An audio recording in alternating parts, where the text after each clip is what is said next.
महाराष्ट्राचा।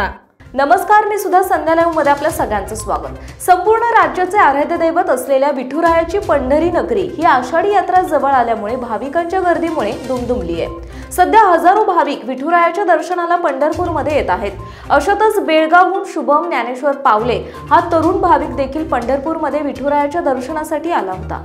विठुरायाचे दर्शन घेण्या अगोदर शुभम हा आपल्या मित्रांसोबत पंढरपूरमधील चंद्रभागा नदीच्या पात्रामध्ये स्नानासाठी गेला। नदीमध्ये आंघोळीसाठी उतरलेला शुभम हा काळाच्या फेऱ्यामध्ये अडकला।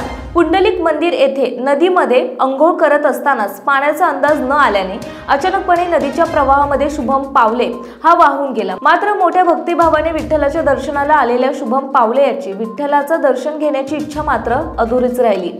नदीमध्ये बुडून शुभम ज्ञानेश्वर पावले या तरुणाचा मृत्यू झाला। शुक्रवारी सकाळी 7च्या सुमारास चंद्रभागा नदीत एक दुःखद घटना घडली। बेळगाव येथील 27 वर्षीय शुभम पावले या तरुणाचा पुंडलिक मंदिराजवळ नदीत बुडून मृत्यू झाला। विठुरायाच्या दर्शनासाठी मित्रांसोबत आनंदाने आलेल्या शुभमने सकाळी नदीत स्नानासाठी पाऊल टाकले, पण पाण्याचा अंदाज न आल्याने तो खोल पाण्यामध्ये वाहून गेला। 4 तासांच्या अथक शोधानंतर त्याचा मृतदेह हाती लागला, पण तोपर्यंत सारं संपलेलं होतं। आषाढी यात्रेच्या तोंडावर चंद्रभागा नदीकाठी भाविकांची गर्दी वाढत आहे।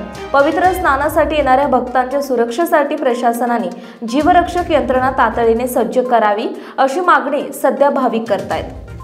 ताज्या आणि महत्त्वपूर्ण बातम्या पाहण्यासाठी आजच आमच्या संध्या लाईव्ह न्यूज चॅनलला YouTube वर सबस्क्राइब करा आणि बेल आयकॉन प्रेस करा।